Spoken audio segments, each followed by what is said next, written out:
ഭീതിജനകമായ ഒരു ദൃശ്യമാണ് ഇപ്പോൾ നമ്മൾ കാണുന്നത്. 1.5 മണിക്കൂറോളമായി ഈ ചെറിയ കുഞ്ഞുങ്ങളടക്കം അവിടെ കുടുങ്ങിക്കിടക്കുന്നു. എന്താണ് അവിടെ സംഭവിക്കുന്നത്? ഇത് ശരിയാക്കാനോ അല്ലെങ്കിൽ രക്ഷാപ്രവർത്തനത്തിനോ ഉള്ള ദൗത്യങ്ങൾ എങ്ങനെയാണ്? കൃഷ്ണ, ഈ കുടുങ്ങിക്കിടക്കുന്നവരെ താഴെ ഇറക്കുന്നതിന് വേണ്ടിയുള്ള ഊർജിതമായിട്ടുള്ള ശ്രമം നടക്കുന്നുണ്ട്. പക്ഷേ ഇതൊരു ഹൈഡ്രോളിക് പ്രഷറിൽ ഉയർത്തി വെച്ചിരിക്കുന്ന ഒരു ഹൈഡ്രയാണ്. അതുകൊണ്ട് തന്നെ ഹൈഡ്രോളിക് സിസ്റ്റം തകരാറിലാകാത്ത വിധത്തിൽ വേണം ഈ രക്ഷാപ്രവർത്തനം നടത്താൻ. നിലവിൽ ഈ ഹൈഡ്രോളിക് സിസ്റ്റത്തിന്റെ, ഈ ഹൈഡ്രയുടെ, അതായത് ഈ ക്രെയിനിന്റെ ഹൈഡ്രോളിക് സംവിധാനത്തിന്റെ സ്വിച്ച് തകരാറിലായതാണ് ഇത്തരമൊരു സാഹചര്യം ഉണ്ടാകാൻ ഇടയാക്കിയത് എന്നുള്ളതാണ് നമുക്ക് മനസ്സിലാക്കാൻ കഴിയുന്നത്, പ്രാഥമികമായിട്ട് മനസ്സിലാക്കാൻ കഴിയുന്നത്. ആ സ്വിച്ചിന്റെ തകരാറ് പരിഹരിച്ച് ഇവരെ താഴേക്ക് ഇറക്കുന്നതിന് വേണ്ടിയുള്ള ശ്രമം ഊർജിതമായിട്ട് തന്നെ നടക്കുകയും ചെയ്യുന്നുണ്ട്. 2 കുട്ടികൾ ഉൾപ്പെടെ 5 പേരാണ് ഈ ഡൈനിങ്ങിൽ കുടുങ്ങിക്കിടക്കുന്നത് എന്നുള്ളതാണ് ഏറ്റവും പ്രധാനപ്പെട്ട കാര്യം. സമീപ നാളുകളിലാണ് ഇത് വിനോദസഞ്ചാര മേഖലയിൽ പുതിയ ഒരു സംരംഭം എന്ന നിലയ്ക്ക് ഈ സ്കൈ ഡൈനിങ് മൂന്നാർ ആനച്ചാലിൽ തുടങ്ങിയത്. വലിയ തരത്തിൽ പ്രചാരം ഉൾപ്പെടെ അവർ കൊടുക്കുകയും ചെയ്തിരുന്നു. നിലവിൽ ഇപ്പോൾ 150 അടി ഉയരത്തിലാണ് ഈ സ്കൈ ഡൈനിങ്ങിൽ ഈ ആളുകൾ കുടുങ്ങിക്കിടക്കുന്നത്. മറ്റേതെങ്കിലും ഹൈഡ്ര എത്തിച്ചുകൊണ്ട് ഇവരെ പുറത്തേക്ക് എടുക്കാൻ വേണ്ടിയുള്ള ശ്രമം നടത്തുകയാണെങ്കിൽ പോലും അതത്ര സുരക്ഷിതമായിട്ടുള്ള രീതിയിലായിരിക്കില്ല. കാരണം 150 അടി ഉയരത്തിൽ ഈ ഹൈഡ്രോളിക് ഉയർന്ന ഹൈഡ്ര സമീപ പ്രദേശങ്ങളിലൊക്കെ കിട്ടാൻ വലിയ പാടായിരിക്കും. അത് ഉണ്ടെങ്കിൽ തന്നെ അത് എത്തുന്നതിനും കാലതാമസം നേരിടാൻ സാധ്യതയുണ്ട്. അതായത് മണിക്കൂറുകൾ എടുക്കുമായിരിക്കാം. ഒരുപക്ഷെ ആ വാഹനം വന്ന് വീണ്ടും അത് ഉയർത്തി അതിൽ കുടുങ്ങിക്കിടക്കുന്ന ആളുകളെ രണ്ടാമത്തെ ഹൈഡ്രയിലേക്ക് കയറ്റി താഴേക്ക് ഇറക്കുക എന്ന് പറയുന്ന സമയം എടുക്കുന്ന കാര്യമാണ്. നമ്മുടെ സാധാരണ ഹൈറേഞ്ച് മേഖലയിൽ അല്ലെങ്കിൽ ഇടുക്കിയിൽ കണ്ടുവരുന്ന വിധത്തിലുള്ള സാധാരണ ഹൈഡ്രയല്ല ഇത്. വലിയ ഹൈഡ്രോളിക് പ്രഷറിൽ പ്രവർത്തിക്കുന്ന വലിയ ഹൈഡ്രയാണ്. അതിന്റെ ടണ്ണ് കൂടിയ ഹൈഡ്രയാണ്. ഈ അപകടം ഉണ്ടാകാതിരിക്കാൻ വിധത്തിലുള്ള രീതിയിൽ തന്നെയാണ് ഇത്രയും വലിയ ഹൈഡ്ര അവർ ഉപയോഗിക്കുകയും ചെയ്തത്. പക്ഷേ അതിന്റെ ഹൈഡ്രോളിക് സംവിധാനം തകരാറിലായി, അതിന്റെ സ്വിച്ച് തകരാറിലായിരിക്കുകയാണ്. അത് പരിഹരിച്ചെങ്കിൽ മാത്രമേ നിലവിൽ ഈ തകരാറിലായിട്ടുള്ള ഈ ഹൈഡ്രയിൽ കിടക്കുന്ന ആളുകളെ താഴേക്ക് ഇറക്കാൻ കഴിയുകയുള്ളൂ. അതിനുള്ള ശ്രമം ഊർജിതമായിട്ട് തന്നെ നടക്കുകയാണ്. എന്തായാലും 150 അടി ഉയരത്തിലാണ് 2 കുട്ടികൾ ഉൾപ്പെടുന്ന 5 പേരുടെ സംഘം കുടുങ്ങിക്കിടക്കുന്നത്.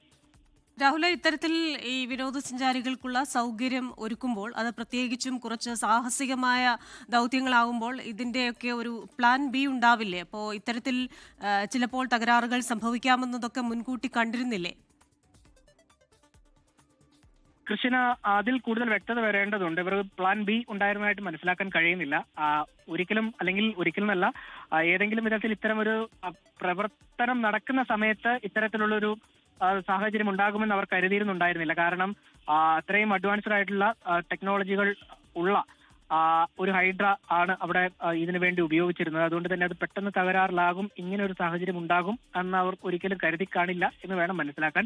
ബദൽ സംവിധാനം എന്തായാലും അവിടെ ഏർപ്പെടുത്തിയിട്ടുണ്ടായിരുന്നില്ല. എന്തായാലും ആശങ്കപ്പെടേണ്ട സാഹചര്യത്തിലേക്ക് കാര്യങ്ങൾ പോയിട്ടില്ല. പക്ഷെ ആ കുടുങ്ങിക്കിടക്കുന്ന ആളുകൾക്ക് ഭയമുണ്ട്. അത് പരിഹരിക്കുകയാണ് ആദ്യം ചെയ്യേണ്ടത്. അത് മറിച്ച് കൂടുതൽ അപകടത്തിലേക്ക് കാര്യങ്ങൾ പോകാനുള്ള സാധ്യത വളരെ കുറവാണ്. എന്തായാലും ഇവരെ താഴേക്ക് ഇറക്കാൻ വേണ്ടിയുള്ള ശ്രമം ഊർജിതമായിട്ട് തന്നെ നടക്കും. രാഹുൽ, ഇത്തരത്തിൽ ഈ ആകാശവിരുന്ന് എന്ന് പറയുന്ന പുതിയൊരു ആശയമാണ്, നല്ല ആശയമാണ്. ഇത് ആരംഭിച്ചിട്ട് എത്ര നാളായി? പക്ഷേ 2 മാസത്തോളം മാത്രമേ ആയിട്ടുള്ളൂ ഈ ഒരു സംവിധാനം മൂന്നാർ ആനച്ചാലിൽ തുടങ്ങിയിട്ട്. ആളുകൾക്കും വലിയ കൗതുകം ഉണ്ടാക്കുന്ന ഒരു കാര്യമായിരുന്നു. ഇടുക്കിയിൽ ഈ സ്കൈ ഡൈനിങ് എന്നും അത്ര പരിചിതമുള്ള കാര്യമല്ല. കേരളത്തിൽ തന്നെ അത് അത്ര പരിചിതമുള്ള കാര്യമല്ല. അവിടെ ഇതൊരു പുത്തൻ അനുഭവം തന്നെയായിരുന്നു വിനോദസഞ്ചാരികൾക്ക്. അതുകൊണ്ട് തന്നെ വലിയ ജനപ്രതിനിധി കിട്ടുകയും ആളുകൾ അതിലേക്ക് ഈ സ്കൈ ഡൈനിങ് തേടിയെത്തുകയും ഒക്കെ ചെയ്തിരുന്നു. പക്ഷേ എത്തുകയൊക്കെ ചെയ്തിരുന്നു. പക്ഷേ ഇത്തരം ഒരു സാഹചര്യം ആരും തന്നെ പ്രതീക്ഷ ഉണ്ടായിരുന്നില്ല.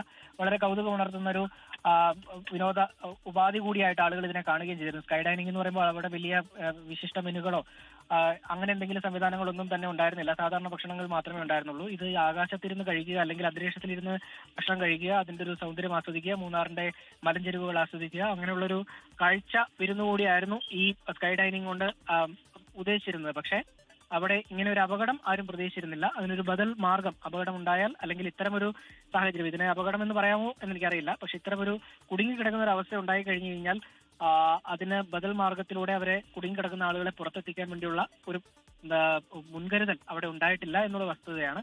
എന്തായാലും ഊർജിതമായിട്ട് തന്നെ ശ്രമം നടക്കുകയാണ്. അതിനപ്പുറത്തേക്ക് ഫയർഫോഴ്സ് ഉൾപ്പെടെയുള്ള സംവിധാനങ്ങൾ എത്തിയിട്ടില്ല നിലവിൽ എന്നാണ് നമുക്ക് മനസ്സിലാക്കാൻ കഴിയുന്നത്.